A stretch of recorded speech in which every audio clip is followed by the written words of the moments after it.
So hi friends, ఈరోజు అయితే మనమైతే డిమార్ట్ షాపింగ్ చేసాము, కానీ ఏం కొనలేదు. ఎలా అని చూస్తారా? రండి చూపిస్తా. ఇలా మనమైతే ఈ షాపింగ్ మాల్లోకి ఎంటర్ అయ్యాం. కింద ఫ్లోర్లో డిమార్ట్ ఉంది. డిమార్ట్లోకి ఎంటర్ అయిపోయాం. మెల్లగా డిమార్ట్లోకి ఎంటర్ అయిపోయి ఫస్ట్ స్నాక్స్ స్టోర్లోకి ఎంటర్ అయ్యాం. ఇది స్నాక్స్ స్టోర్, మొత్తం స్నాక్స్ ఉంటాయి. ఇది మన గ్రోసరీ. ఇలా గ్రోసరీలో కొంచెం టైం పాస్ చేసి అలా వెళ్తే మన ఫేవరెట్ సెక్షన్ వచ్చింది, అదే క్లోత్ సెక్షన్. ఇక్కడ చూడండి అబ్బా, ఈ బ్యాగీ ప్యాంట్లు, జీన్స్లు, ఫార్మల్ ప్యాంట్లు ఏమన్నా ఉన్నాయి ఆ కలెక్షన్. మళ్ళీ బ్యాగీ ప్యాంట్ ప్రైస్ చూస్తే మాత్రం అదిరిపోతుంది. జస్ట్ 500, కానీ క్లాత్ క్వాలిటీ అయితే భలే ఉంది. చీనోస్ అయితే 800, మరి క్వాలిటీ అయితే అదిరిపోయింది. ఇంకా ఫార్మల్స్ చూస్తే మాత్రం జస్ట్ 500, కానీ క్లాత్ మాత్రం భలే ఉంది. బెల్ట్స్ కూడా బాగున్నాయి. ఇదంతా మొత్తం ఫ్రోజన్ ఫుడ్ అనమాట.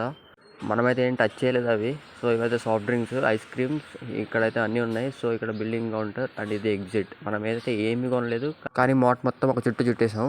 సో ఇలా అయితే మన విండో షాపింగ్ అయితే కంప్లీట్ అయింది. సో మరిన్ని ఇలాంటి వీడియోస్ కోసం ప్లీజ్ సబ్స్క్రైబ్.